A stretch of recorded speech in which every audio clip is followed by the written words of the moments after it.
Marwadi university మంచి భవిష్యత్తు కోసం తెలుగు విద్యార్థులు ఇష్టపడే యూనివర్సిటీ. కాల్ 9059052378 9059052379.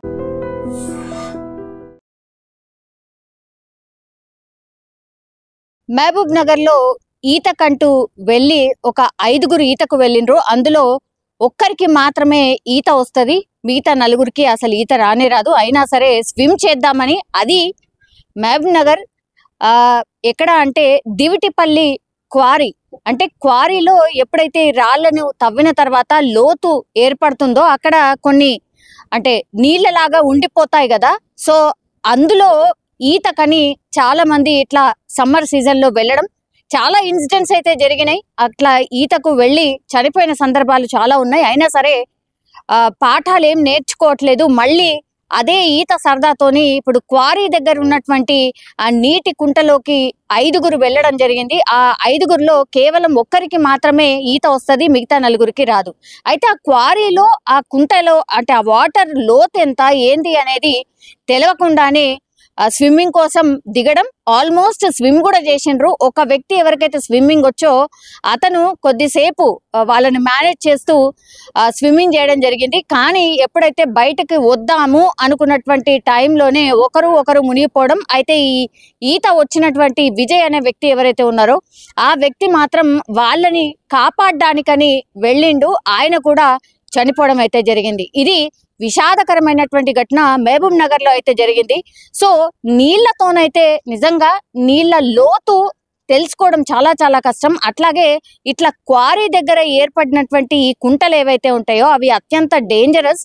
వాటిలో అసలు ఈతకు పనికిరానటువంటి వాటర్. అట్లాంటిది ఈ వేసవి సెలవులు రావడం, అట్లాగే సమ్మర్ కాబట్టి ఈతకని చాలా మంది వెళ్తూ ఉంటారు. ఈ చెర్ల దగ్గర కావచ్చు, కుంటల దగ్గర కావచ్చు, ఇట్లా క్వారీల దగ్గరికి వెళ్ళి చాలా సందర్భాల్లో ఇట్లా ఘటనలు జరిగి చనిపోయినవే ఎక్కువగా ఉంటాయి. అయితే క్వారీ దగ్గర మరి వీళ్ళందరూ వెళ్తుంటే కూడా ఎవరు గమనించలేదా ఏంటా అనేది ఒకటి. ఆ తర్వాత ఈ 5గురు కూడా అక్కడే పక్కనే ఉన్నటువంటి కేటీఆర్ కాలనీలో డబుల్ బెడ్రూమ్ ఇళ్లలో నివాసం ఉండేటటువంటి వాళ్ళే. అంటే కొత్త ప్లేస్ ఏమీ కాదు, కానీ ఒక్కసారిగా అక్కడికి వెళ్ళడం, ఆ లోతు మరి గమనించారా లేదా తెలీదు. ఈ మధ్య ఒక 3-4 రోజుల నుంచి కూడా మనకు వర్షాలు అక్కడక్కడ పడుతున్నాయి కాబట్టి ఆ లోతు గమనించక అందులో లోపలికి వెళ్ళి మునిగిపోయినట్టుగా కూడా చెప్తున్నారు. సో వీళ్ళందరూ కూడా ఒక కాలనీలో ఉండే వ్యక్తులే, కానీ ఇప్పుడు ఈత వచ్చిన వాళ్ళు ఒక్కళ్ళే, ఆ తర్వాత 4గురు ఆయనతో పాటు వెళ్ళడం ఇప్పుడు ఈ ప్రమాదానికి కారణంగా కూడా చెప్తున్నారు. అయితే ఎంతసేపటికి కూడా వాళ్ళు పైకి రాలేదు. అంటే నిన్న 24 గంటలు అవుతోంది ఈ ఇన్సిడెంట్ జరిగి. నిన్న వీళ్ళు ఆ కుంటలో మునిగిపోయినప్పుడు అందరూ వచ్చి రెస్క్యూకి సంబంధించిన ఆపరేషన్ స్టార్ట్ చేసినా సరే 3 గంటల నుంచి రాత్రి 9 గంటల వరకు, అంటే రాత్రి పొద్దుపోయే వరకు రెస్క్యూ ఆపరేషన్ కొనసాగించారు. ఓన్లీ ఒక్కరిని మాత్రమే బయటకు తీశారు. ఆ తర్వాత పొద్దున్న నుంచి ఇప్పటి వరకు వెతికితే ఆల్మోస్ట్ అందరూ బయటపడినటువంటి సిచ్యువేషన్. సో పోలీసులు కానీ అక్కడ ఫ్యామిలీ మెంబర్స్ కానీ ఒకటే చెప్తున్నారు, చాలా టైమ్స్ మా పిల్లలు వెళ్ళారు కానీ ఈసారి మరి ఎందుకు జరిగిందో ఏంటో తెలియదు అన్నటువంటిది కన్నీరు మున్నీరుగా వెలిపిస్తున్న పరిస్థితి. వీళ్ళు ఎవరైతే మునిగిపోయారో వాళ్ళందరూ కూడా ఎవరికి కూడా మ్యారేజ్ కాలేదు. అందరూ కూడా 26, 25 అండ్ ఇట్లా 18 ఏళ్ల వయసు ఉన్న వాళ్ళే కేవలం. సో వాళ్ళందరూ కూడా మునిగిపోయారు. ఇప్పుడు ఆ ఫ్యామిలీ మెంబర్స్ అందరు కూడా కన్నీరు మున్నీరుగా విలిపిస్తున్న పరిస్థితి.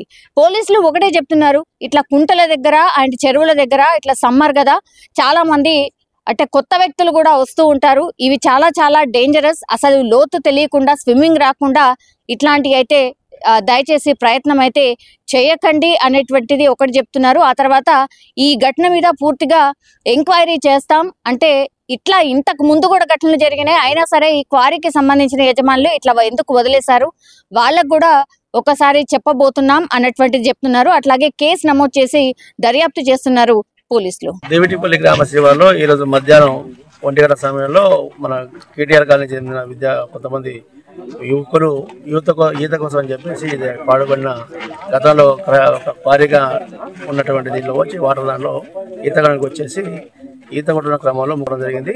దీన్ని ప్రత్యక్ష సాక్షిగా విజయ్ కుమార్ల కొడుకైన సాయి చూడటం జరిగింది. బాడీలో ఒక డెడ్ బాడీ మాత్రం తేలింది. ఇందులో ఫైర్ డిపార్ట్మెంట్ సహకారంతో అది డెడ్ బాడీ వెతికే ప్రయత్నం చేస్తున్నాము.